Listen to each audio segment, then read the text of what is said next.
주간의 삶도 성령 충만하시고 또 행복한 삶이 되시길 축원합니다.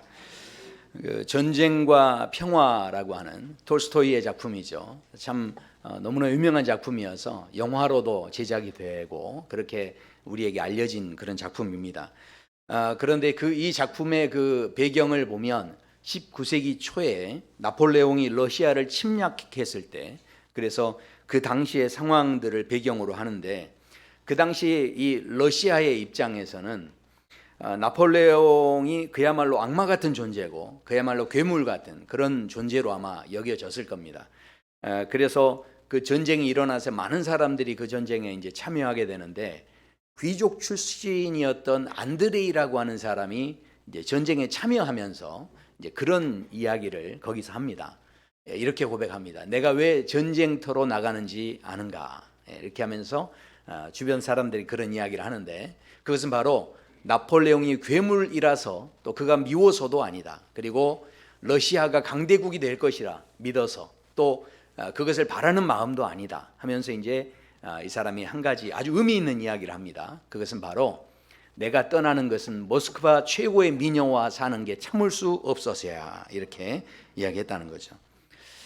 그 당시 뭐 정략 결혼을 하고 뭐 파티도 하고 노름도 하고 그야말로 그 사회 분위기 속에서 문란하게 지냈던 그 자신의 여러 가지 그 삶의 환경들에서 자신이 늘 이렇게 뭔가 퇴보하고 있다라고 하는 것에 대해서 아마 각성을 했던 것 같습니다. 그래서 내가 이 안주하는 삶에서 벗어나서 진정한 나 자신을 찾고 싶다, 이런 고백이었다라는 것이죠.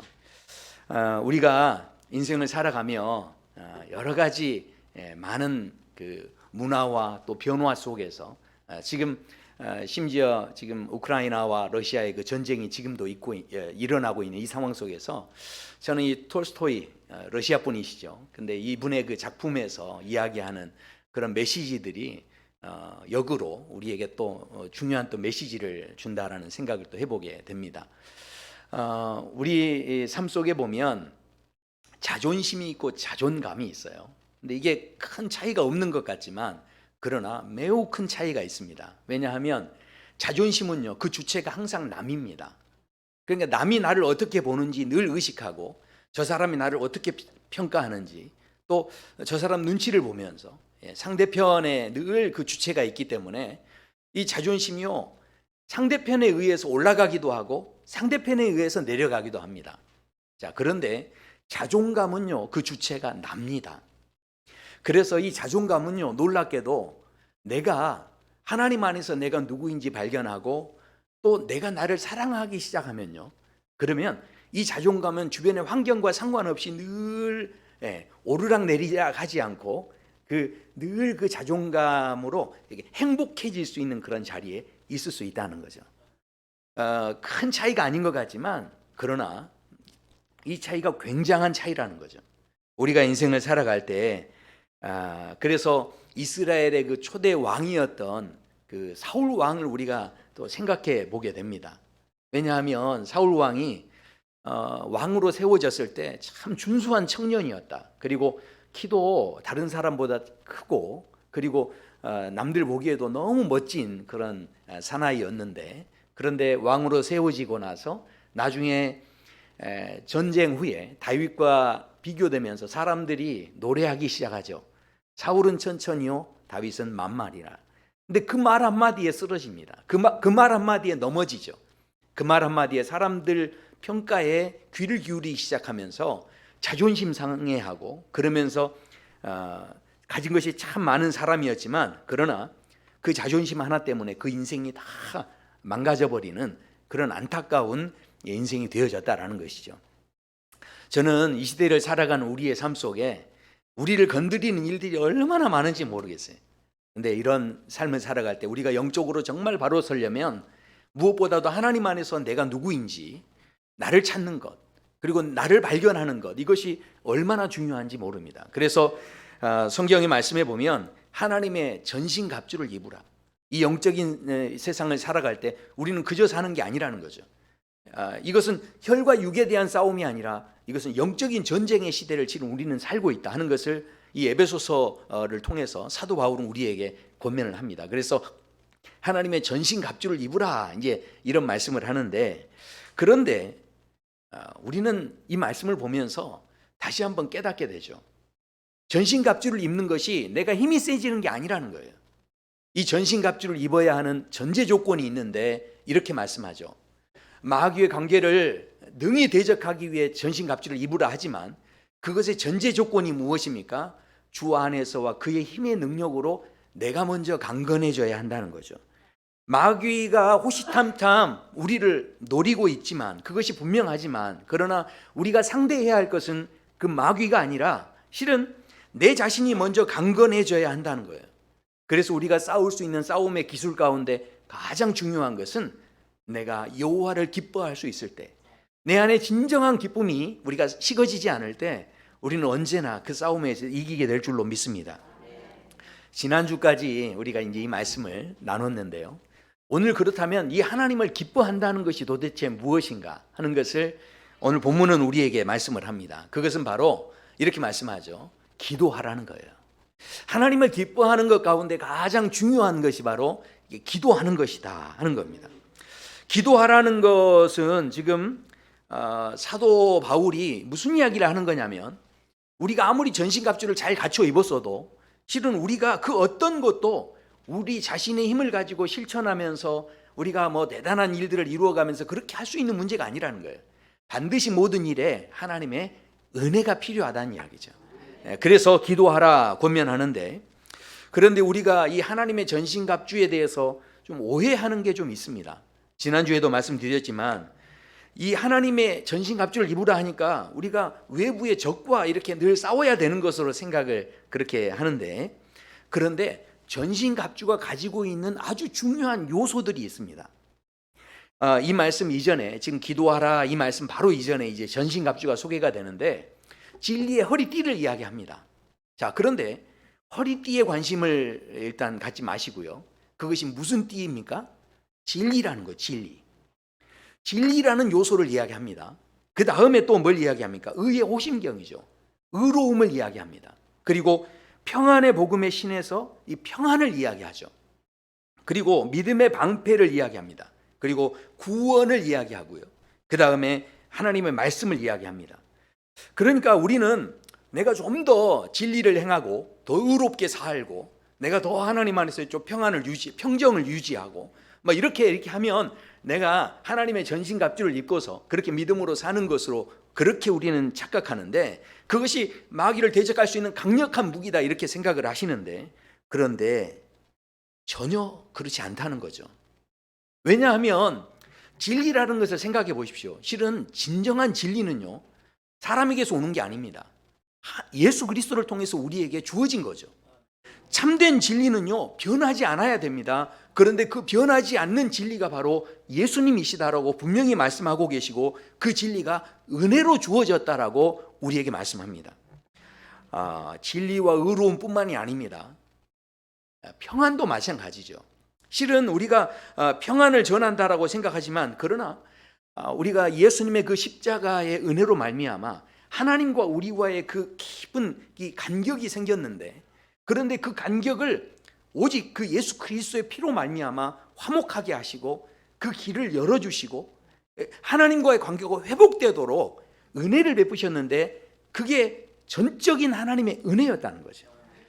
자, 우리가 이 모든 말씀들을 제가 다 찾아보기는 어렵지만 지금 뭐 시간이 없어서 그렇지만 한 가지만 찾아보면요, 그 뒤에 있는 이야기도 마찬가지입니다. 믿음도 구원도요, 실은 우리가 가져가는 게 아니고요, 그게 은혜로 주어졌다는 거죠.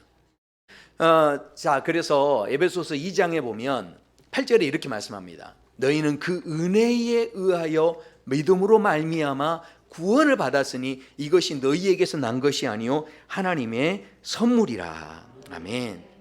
그렇기 때문에 우리가 전신갑주를 입어야 한다고 했을 때 우리가 뭔가 막 부담을 가지고 아유 목사님 어떻게 그렇게 입고 살아요? 이렇게 생각할 수 있는데, 실은 뭔가를 내가 입는다고 해서 그게 입어집니까? 그런 게 아니라는 거죠. 지금 이 전신갑주를 입으라는 것은 알고 보면 이 모든 전신갑주의 그 요소들이 내가 노력해서 얻을 수 있는 게 아니라는 거예요. 그건 전적인 하나님의 은혜로 우리에게 주어지는 거기 때문에 그 은혜를 우리가 깨닫는 마음을 갖는 게 얼마나 중요한지 모릅니다.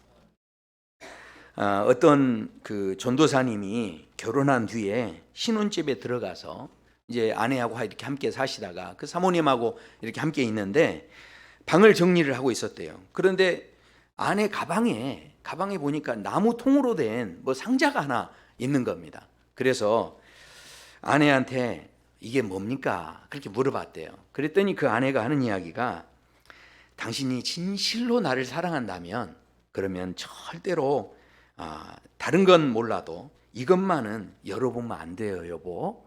예, 그랬대요. 그러니까 이 남편이 그럼 이 전도사님이 내가 당신이 그렇게 완강하게 나오는데 내가 그러면 그렇게 알겠소 했는데 세월이 지나고 20년이 지났대요. 그래서 이제 방에 또 정리를 하다가 20년 전에 그 통을 다시 발견한 거예요. 그래서 그 통을 이제는 좀 열어봐도 되겠지 하고 열어봤대요. 열어봤더니 그 아내가 현금으로 458만 원하고 달걀 3개가 들어있는 거예요. 그러니까 이게 궁금해서 이제 이분이 그 뒤로 이제 전도사 시절이었지만 이제 목사가 되신 거죠. 그래서 이 목사님이 그 아내한테 도대체 이 지금 달걀이 뭐냐 하면서 이제 물어봤다는 거죠. 그랬더니 그 아내가 그냥 모른 척 해주셨으면 좋겠는데 왜 그걸 자꾸 알려고 하시냐고. 그러니까 그래도 이왕 열어봤으니 그래도 좀 알고 싶으니 이야기해달라. 그랬더니 이 사모님이 마지못해서 이야기를 해줬대요. 실은 그 안에 달걀 3개가 있는데요. 제가 당신하고 결혼한 후에 예배 드릴 때마다 당신이 설교하셨는데 그 설교 때마다 졸음이 올 때 달걀을 하나씩을 샀다는 거예요. 그래서 그 하나씩을 모았다는 거죠. 그러니까 목사님이 너무 좋은 거예요. 왜냐하면 자기가 그동안 20년 넘게 이렇게 설교하고 함께 지냈는데 설교할 때 달걀 3개니까 3번밖에 안 좋은 거잖아요. 그래서 이렇게 목사님이 그래요 이렇게 하면서 너무 좋아했어요. 자, 그런데 그 현금은 뭡니까? 그랬더니 그 사모님이 머뭇거리더니 그랬대요. 그건 달걀 판값이에요.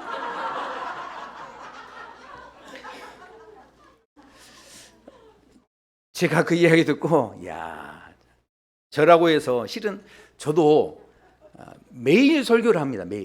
매일 설교를 하는데 가만히 생각하니까 전도사 때 제가 능숙하게 제가 전도사 때 이렇게 원고 보면서 막 이렇게 원고도 보지 않고 막 했겠습니까? 저에게도 얼마나 부족한 시절이 많았겠어요. 근데 가만히 생각하니까 저희 아내가 달걀 안 판 게 감사하더라고요.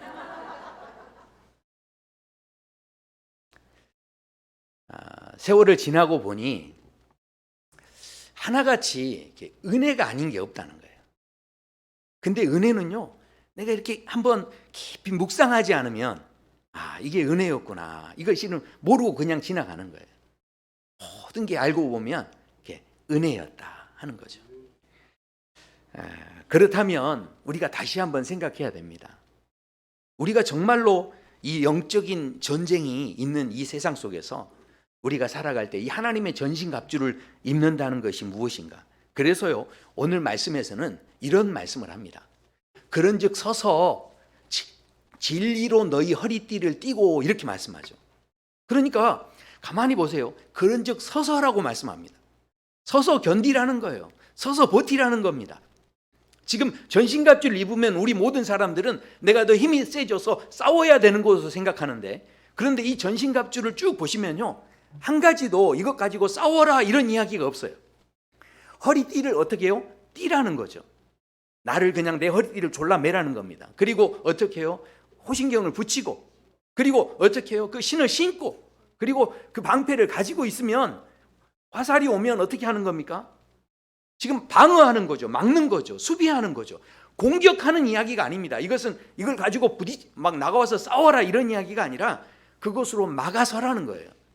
지금 수비를 하라는 거죠. 그리고 하나님의 말씀을 가지라 이렇게 말씀하는데, 결국 이것 가지고 공격하는 이야기가 아니라 그것을 방어하라는 거죠. 자, 우리가 방어하라고 그러니까 벌써 이렇게 분위기가 방어하는 거 누구나 안 좋아하는 것 같아요.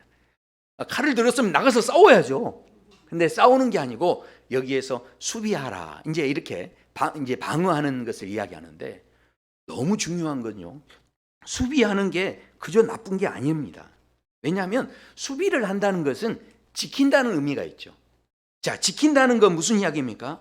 지켜야 할 소중한 것이 내게 있다는 이야기죠. 그러니까 이게 지금 무슨 이야기입니까? 우리가 영적인 싸움을 할 때 정말 중요한 것은요, 뭔가를 더 가져야 되는 게 아니라는 거예요. 이미 하나님께서 그 영적인 승리, 이 사단과의 싸움에서 이미 이기셨다는 거죠. 그러니까 우리는 뭔가를 더 싸워야 할 사람들이 아니고, 싸워서 막 뺏어와야 할 사람들이 아니고, 이미 하나님께서 우리에게 이겨주셨기 때문에 그 이겨주신 은혜를 지켜내야 한다는 거예요. 진짜 싸움의 원리가 실은 거기 있다라는 것이죠. 그런데 내가 받은 은혜가 뭔지를 모르면요, 지켜낼 수가 없는 거예요. 아무리 은혜를 많이 받았어도 그 받은 은혜를 내가 묵상할 수 있어야, 생각할 수 있어야 그걸 지켜내는 거죠. 근데 그것 자체를 우리가 생각 못하면 뺏기는지도 모르고 뺏기는 겁니다. 자, 하와를 한번 생각해 보세요. 하와에게 사단이 다가와서 그렇게 이야기하죠. 선악과를 먹으라 그럽니다. 물론 한 번도 먹어보지 못했던 선악과이기 때문에, 그리고 그 선악과가 먹음직하고 보암직하고 지혜롭게 할 만큼 탐스럽다라고 했습니다. 그 정도 됐으면요, 저 같으면 반드시 먹습니다. 아무튼 대답을 안 해주시고, 아무튼 저만 나쁜 놈 만드세요 그냥. 우리 성도 여러분 같으면 어떠실 것 같아요? 감사합니다. 아유, 네, 복 받으세요. 네. 저 같아도 실은 그렇게 먹으라고 하면 한 번도 먹어보지 못한. 근데 그렇게 탐스럽게 생겼으면 저도 한 입 물어서 이렇게 먹어볼 것 같아요. 자, 그런데 그러면 우리가 이 싸움에서 질 수밖에 없는 그런 싸움인가? 절대 아니었다라는 거죠. 실은 이때 하와가 자신에게 주신, 하나님께서 허락하신 너무나 많은 먹을 것에 대해서 조금이라도 생각할 수 있었다면, 하나님께서 이미 내게 주신 그 수많은 은혜들이 있는데 그 에덴 동산에서 모든 걸 누릴 수 있도록 주신 그 은혜들을 더 좀 깊이 생각해 볼 수 있었다고 한다면, 이것 말고도 먹을 게 많이 있는데, 이 마음이 좀 더 있었다고 한다면 그 선악과 찜은 이건 그냥 좀 못 먹어도 되지. 이거 말고도 지금 먹을 게 너무 널려 있는데요. 이 생각을 한 번이라도 더 할 수 있었다면 그 유혹을 실은 넘어갈 수 있었다라는 거죠. 하나님처럼 되게 된다라는 그 말도 정말 혹할 수 있죠. 야, 내가 그렇게 대단한 존재가? 그러나 생각해 보십시오. 하나님께서 이미 나에게 알아서 다 해주고 계시는 거예요. 하나님께서 선악과 안 먹어도 전혀 상관없을 정도로 우리에게 얼마나 지금 많은 은혜를 주고 계신지를 깨달을 수만 있었다면 그 유혹을 실은 넘어갈 수 있는 힘이 있었다라는 거죠. 가인도 마찬가지였습니다. 가인이 제사를 드리는데 아벨의 것은 받으시고 자기 건 안 받았다는 거예요. 솔직히 말하면 저 같아도 제 친구하고 저하고 같이 예배를 드리는데 제 예배는 안 받아주시고 친구 예배를 받아주신다면 저도 아마 뚜껑이 열릴 것 같아요. 그런데 너무 놀라운 건 그 말씀에서 진짜 놀라운 한 가지 사실이 있습니다. 그건 뭐냐면 이 가인의 마음에 막 그 시기 질투하는 마음, 그래서 이 아벨을 막 죽이고 싶은 마음이 일어나는데 그때 하나님께서 가인을 찾아오십니다. 그래서 죄가 네 문 앞에 있다. 그러나 너는 죄를 다스릴지니라, 이렇게 말씀하셨다는 거죠. 그러니까 이때 가인이 아벨에게만 막 마음이 꽂혀가지고 제사 안 받아준 것에만 마음이 꽂혀가지고 지금 어쩔 줄 몰라 하는 건데, 그런데 그때 가인이 생각을 조금 바꿔서 세상에 하나님께서 친히 나를 찾아와 주신 거예요. 그리고 다른 때는 모르는데 네가 이건 좀 조심했으면 좋겠다 하면서 나한테 직접 이야기까지 해주신 거예요. 그것이 얼마나 큰 은혜인지, 하나님께서 내가 얼마나 소중했으면 친히 걸음하셔서 나를 이렇게 만나주러 오셨을까? 이것이 얼마나 큰 은혜인가? 이것을 생각할 수 있었다면 그 아벨과의 그 마음에서의 상황을, 그 제사 한번 받아주지 않은 그 상황에 대해서 얼마든지 뛰어넘을 수 있는 힘이 될 수 있었다라는 거죠. 우리가 지금 문제가 중요한 게 아닙니다. 그러니까 지금 전신갑주를 입으라는 것은 우리가 이거 입고서 나가서 싸워라, 마귀하고 막 덤벼서 이겨라, 뭐 지금 그런 이야기가 아니라, 결국은 이 전신갑주에 담겨져 있는 뜻은요, 우리 인생 가운데 정말 어디에서도 얻을 수 없는 진리를 하나님이 우리에게 은혜로 주셨다는 거예요. 의로움을 우리에게 선물로 주셨다는 거죠. 평안이라는 것, 세상 어디에서도 얻을 수 없는 진짜 평안을, 하나님과 화목할 수 있는 그 평안을 선물로 우리에게 주셨다라는 거죠. 그러니까 죽을 수밖에 없는 은혜를, 내 자신인데, 그런데 그런 놀라운 은혜를 주셨으니 이것을 붙잡는 것이 바로 전신갑주를 입는 자의 삶이 된다라는 거죠. 그렇다면 그렇게 여호와를 기뻐하는 자의 삶에서 기도한다는 것이 도대체 무엇인가? 우리가 오늘 본문에서 이렇게 말씀을 합니다. 우리 18절의 말씀 같이 한번 읽어보겠습니다. 모든 기도와 간구를 하되 항상 성령 안에서 기도하고 이를 위하여 깨어 구하기를 항상 힘쓰며 여러 성도를 위하여 기도하라. 아멘. 아유, 목사님 맞아요. 신앙생활 할 때 기도하는 것만큼 중요한 게 없죠. 기도한다는 것 결국은 아무리 강조해도 부족하지 않은 건데, 그런데요, 기도는 호흡이다 이렇게 이야기하고 많은 사람들이, 그래서 교회 다니시는 분들이 기도를 실제로 합니다. 그런데 너무 안타깝게도 저를 포함해서 실은 많은 사람들이요, 기도할 때 보면 늘 자기 중심에서 기도를 합니다. 이거는 저도 예외가 아니에요. 저도 정신을 잠깐 좀 놓치면요, 저도 모르게 제 중심에서 기도하고 있더라고요. 벌써 그런 마음이 있어요. 유명한 이야기 아닙니까? 금방이라도 막 무너져 버릴 것 같은 그런 이제 다리를 하나 누가 만나게 되죠. 어떤 집사님이 여행 갔다가, 그래서 그 다리를 건너야 되는데 너무 무서워서 건너기 어려운 거예요. 막 다리가 흔들거리는 거예요. 그래서 그 다리를 건너면서, 이제 이 다리는 그래도 건너야 집에 가니까, 그래서 이 집사님이, 하나님, 이 다리를 정말 무사히 건너가게 해주시면 이번 주일에 제가 100만 원 헌금하겠습니다. 그러면서 이제 그 다리를 건너는 거예요. 근데 그 다리를 거의 다 이제 건너가는 거예요. 이제 조금만 건너면 이제 다 건너는 거예요. 그러니까 이 건너던 집사님 마음이 변한 거죠. 그래서 아유, 하나님, 아무래도 100만 원은 좀 너무 많습니다. 절반으로 해주시면 안 될까요? 아니면 제가 요즘에 형편도 어려운데 그냥 눈 감아 주시면 안 되겠습니까? 그랬는데 그 순간에 갑자기 다리가 막 흔들거렸다는 거죠. 그러니까 이 집사님이 굉장히 다급하게 막 하나님께 외쳤대요. 아이고, 하나님, 농담도 못합니까? 농담한 걸 가지고 그렇게 화를 내십니까? 그렇게 이야기했다는 거죠.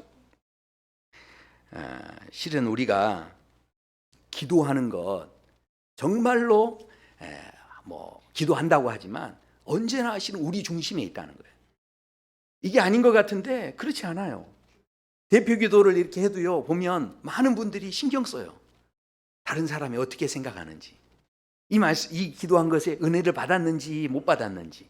벌써 이것은 무슨 기도입니까? 내 중심의 기도예요. 정말 우리가 기도를, 하나님께서 이 기도, 지금 사도 바울이 이야기하는 이 기도는요, 자기가 의식하는 그 중심을 내려놓고 하는 기도를 이야기하는 거죠. 그래서 뭐라고 말씀합니까? 성령 안에서 기도하라 이렇게 말씀합니다. 성령 안에서 기도한다는 것은 철저히 자기 중심이 아니라 모든 생각을 내려놓고 정말 성령이 주시는 감동을 따라 기도한다는 그런 이야기죠. 자, 그런데 이렇게만 우리가 마무리 지을 문제가 아닙니다. 왜냐하면 성령 안에서 기도하라는 이 표현이요, 서신서에 보면 고린도전서 그리고 골로새서 같은데 이런 데 이제 한두 번 나옵니다. 근데 이 성령 안에서는 표현이 많이 나올 것 같은데, 그러나 에베소서에 가장 많이 나옵니다.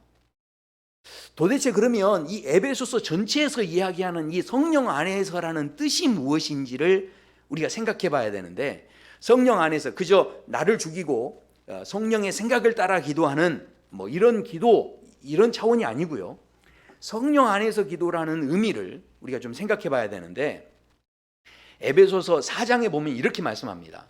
평안에 매는 줄로 성령이 하나 되게 하신 것을 힘써 지키라, 그렇게 말씀하죠.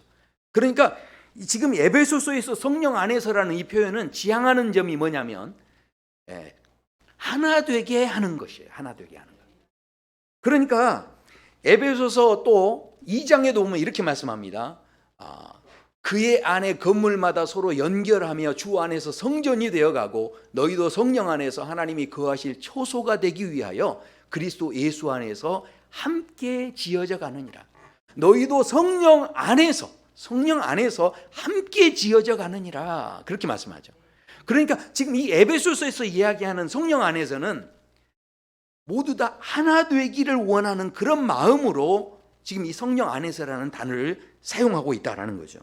자, 그러면 생각해 보십시오. 이 성령 안에서는요, 실은 굉장히 중요한 문제예요. 성령이 임했을 때 가장 첫 번째로 임했던 그 사건이 있었을 때, 그때 사도행전 1장에 보면 이런 표현이 나옵니다. 오직 성령이 너희에게 임하시면, 그 다음 현상이 뭡니까? 권능을 받는데요. 그런데 권능 받은 다음의 현상이 뭐죠?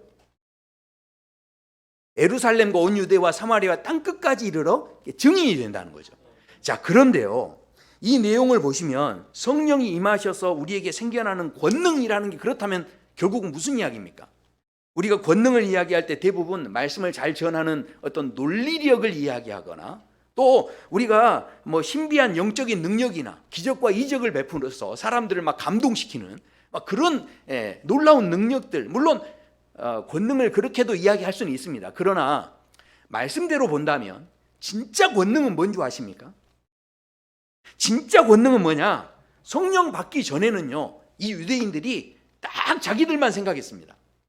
그러니까 다른 사람들은, 자기들은 선택받은 민족이고 다른 사람들에 대해서는 무시해버렸어요. 특별히 사마리아 사람들은요, 상종하지 않았습니다. 그런데 성령이 임했을 때 이 사람들 안에 성령이 충만해지니까 무슨 일이 생겼다는 겁니까? 그런 사마리아인들에게까지 나아갔다는 거죠.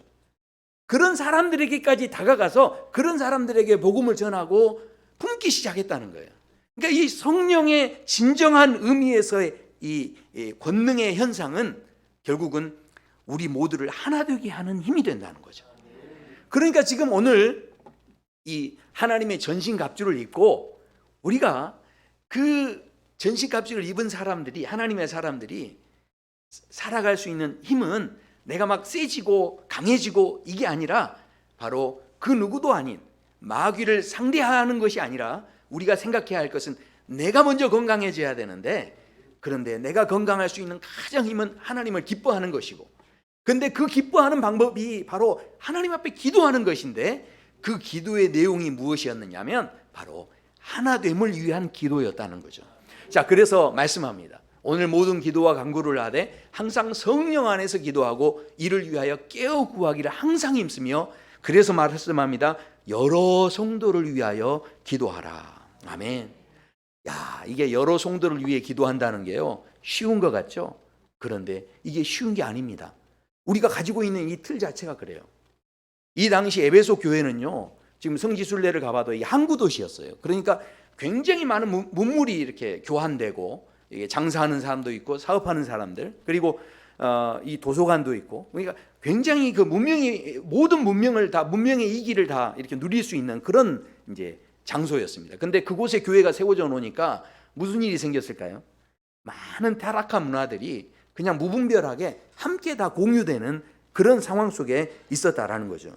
자, 그런데 특별히 그런 일만 있는 게 아니라 그 당시에는 그래서 여러 가지 나라에서 오게 되는 그 우상들도 함께 이제 소통이 되는 거예요. 그러니까 우상을 섬기는 사람들이 함께 있는 그런 자리에 있다 보니까 교회에서도 성도들과 함께 있는데 그 교회 안에서도 우상을 섬기는 사람들이 다 섞여 있는 거예요. 심지어는요, 이단 사상을 가졌던 사람들도 그 자리에, 그 교회 속에 함께 있었다는 겁니다.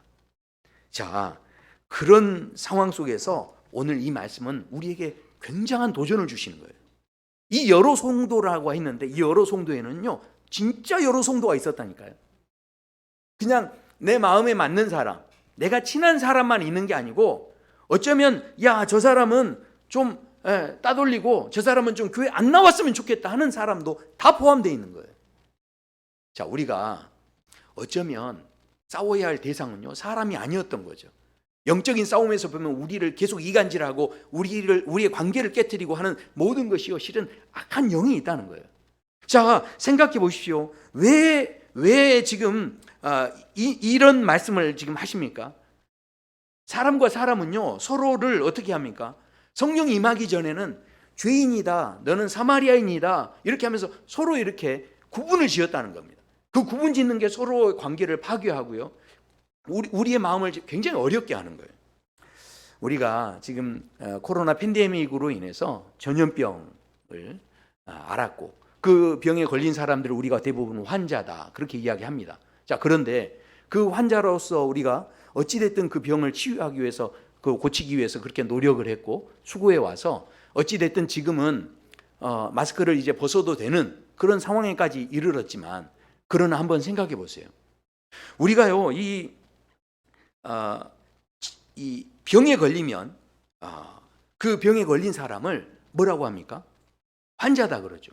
그런데 놀랍게도 우리가 코로나 이 팬데믹 시대에는요, 환자가 아니고 확진자였어요. 그러니까 솔직히 지금 환자하면 우리가 늘 생각하기, 아유, 저 사람 얼른 치료받아야지, 아유, 얼른 좋은 약 먹고 얼른 나아야지, 이렇게 생각을 하는데, 확진자라고 하니까 그때부터 어떻게 하면 됩니까? 병 치유하는 데는 관심이 없고요, 그 사람이 어디 갔는지, 어떤 버스 탔는지, 어디 머물렀는지 거기에 계속 관심을 갖는 거예요.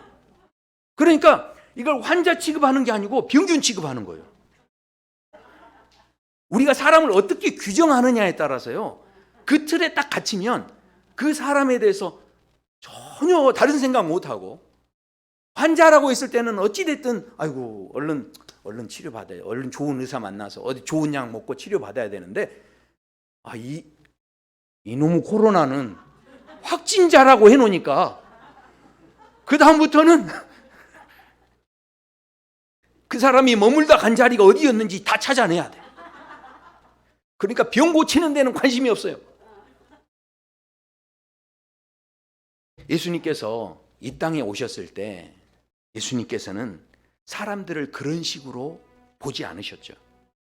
사람들은 이야기해, 저 사람 세리다, 저 사람 창기다, 저 사람 죄인이다, 이런 식으로 사람들은 규정하고 그 틀 속에 집어넣어서 그 사람들을 상종하지 않으려고 했죠. 그런데 예수님께서는 그 세리들을 만나시고 함께 식사를 드셨어요. 그 죄인들을 만나주시고요, 그 세리도 그 죄인도 그 창기도 하나님의 복음을 들어야 할 사람으로 대해 주셨다라는 거죠.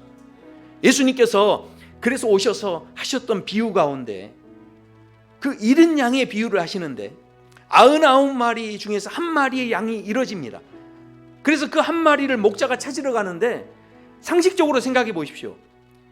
99마리를 지켜야 됩니까? 그 한 마리 잃어버린 것 찾으러 돌아다녀야 됩니까? 상식적으로 생각하면 더 이상 손해를 안 보시려면 오늘은 일진이 사나워, 오늘은 재수가 안 좋아서 한 마리 어쩌겠어, 그냥 잃어버린 거 어찌됐든 이 99마리라도 잘 지켜야지. 실은 우리가 이게 생각하는 게 우리 마음이죠. 그런데 예수님께서 그 목자는 어떻게 한다는 거예요? 잃은 양을 찾기까지 찾는다는 거예요. 그래서 그 양을 찾아가지고 돌아오는 거예요. 어쩌면 그 99마리 중에 또 그 한 마리가 혹시 잃어질 수도 있어요. 그런데요, 잘 생각해 보십시오. 그러면 99마리의 양의 입장이 돼 보세요. 우리가 인생 살다 보면 때로 넘어질 때도 있고요, 나도 길을 헤맬 때가 있어요. 그렇다 보면 그 99마리에서 내가 또 떨어져 나올 수도 있는 존재가 바로 내가 그 주인공이 될 수도 있는 거죠. 그런데 만약에 목자가 한 마리 잃어버렸는데 오늘 재수가 안 좋네, 그러면서 만약에 넘겨버렸다고 한다면, 만약에 우리 성도님들께서 그 어린 양이었어요. 그러면 길을 잃어버리면 어떤 마음이 들겠어요? 이제 목자도 나를 더 이상 찾지 않겠구나, 더 이상 소망이 없는 거예요. 그런데 목자가 찾기까지 노력해서 그 양을 찾아오는 모습을 그 남아있는 양들이 봤을 때, 그 양들이 그 삶의 자리에서 때로 넘어지고 때로 자빠지고 때로 그렇게 길을 잃어버릴 그때에 무슨 생각을 하겠습니까? 우리 예수님은 절대 나를 포기하지 않으셔. 우리 예수님은 절대 나를 내려놓지 않으셔. 예, 이런 마음을 갖지 않겠습니까? 그런 마음이 남겨질 때 그 한 마리가 결국은 모여서 100마리의 양이 된다라는 것이죠. 결국 사도 바울이 이 전신갑주를 통해서 깨달은 것이 무엇입니까? 사도 바울이 지금 처한 자리가 감옥에서 모든 환경과 상황들에 지금 억눌려 있는 거예요. 지금 묶여 있는 상황입니다. 지금 꼼짝달싹할 수 없는 그런 상황이에요. 그런 상황 속에서 이 사도 바울이 원망하고 불평할 수 있는 주변의 것들이 너무 많이 있겠죠. 그러나 주변에 적이 얼마나 강한지, 주변에 적이 얼마나 많이 있는지 그것은 생각하지 않습니다. 그리고 사도 바울이 지금 이 전신갑주를 이야기하는 것은 무슨 이야기입니까? 내게 주신 은혜가 너무 많다는 거예요. 그 은혜를 묵상하면 묵상할수록 내가 강해질 수 있고 결국은 내 주변의 문제가 아니라 내 문제였음을 깨닫게 되고, 사도 바울이 뭐라고 합니까? 그래서 이 고통에 눌려 있는 것은 절대로 남의 탓이 아니고 바로 결국은 내 문제였구나, 이것을 깨닫고서 이렇게 기도의 고백을 합니다. 기도의 부탁을 하죠. 19절 보십시오.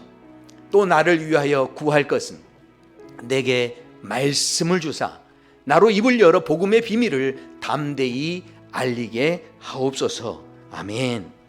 사랑하는 성도 여러분, 내게 말씀을 주사, 이게 얼마나 중요한지 몰라요. 이 땅을 살아갈 때 자존심을 내세우시기 시작하면요, 이건 항상 들쑥날쑥합니다. 항상 올라갔다 떨어졌다 요동을 칩니다. 그러나 자존감으로 살아가시면요, 하나님 안에서 진정한 나를 발견하는 삶을 사시기 시작하면요, 어떤 상황에도 흔들리지 않을 수 있어요. 오늘 어쩌면 우리의 인생을 두렵게 하고 근심하는 것이 무엇입니까? 신종 코로나 바이러스가 아닙니다. 이것은요, 지나가면 또 다른 곳으로 온대요. 또 결국은 무슨 이야기입니까? 피하면서 도망치면서 사는 것은 한계가 있다는 이야기죠. 정말 중요한 것은요, 오히려 내 안에 면역력을 키우는 거예요. 주변 상황을 보면서 자꾸 거기에 반응하는 삶이 아니라 오히려 내가 더 건강해지고 내가 그 은혜를 더 묵상하고, 이미 주님께서는 승리하신 줄로 믿습니다.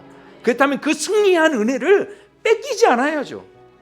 내가 어떤 은혜를 받았는지 깨달을 수 있어야, 묵상할 수 있어야 그것을 빼앗기지 않을 수 있다라는 것이죠. 저와 성도 여러분의 삶은요, 이미 승리자의 삶인 줄로 믿습니다. 우리 옆에 분에게 한번 축복하세요. 이미 승리하셨습니다. 이미 승리.